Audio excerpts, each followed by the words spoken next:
For Dartmouth North. Madam Speaker, up to 50% of cancers present in the densest breast, that is categories C and D, may be missed with regular screening. We've known this for years, and we know what the consequences are. Why is this government not providing additional screening for women with category C and D dense breasts?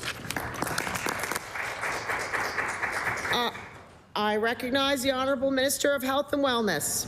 Thank you, Madam Speaker. I thank the member for the question, and certainly we've had a number of conversations over the last couple of years in regards to this. So dense breasts is one risk factor, but it is not the only risk factor. So individuals it's made known to them whether or not they have dense breasts post-mammography. It's an important conversation they need to have with their clinician, and there is a wraparound program. We work with Nova Scotia Breast Program to understand best practice.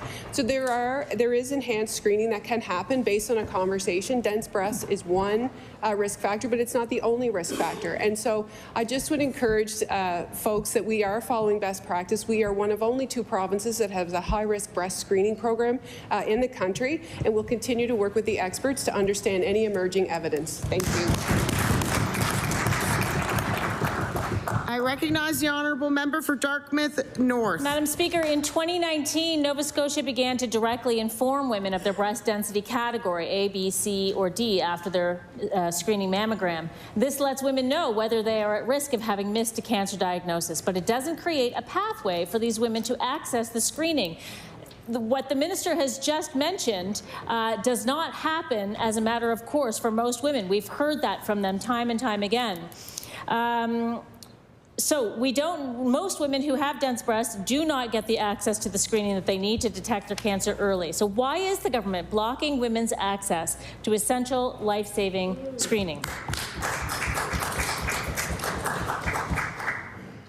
I recognize the Honourable Minister for Health and Wellness.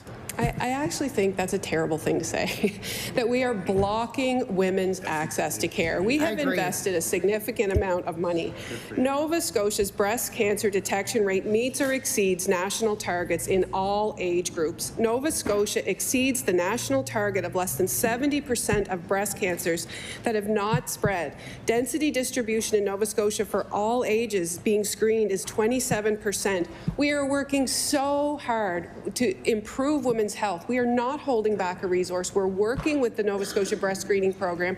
We are trying to understand emerging evidence. I understand it is very frightening for people when they have a diagnosis of dense breast, but it is one of the number of risk factors.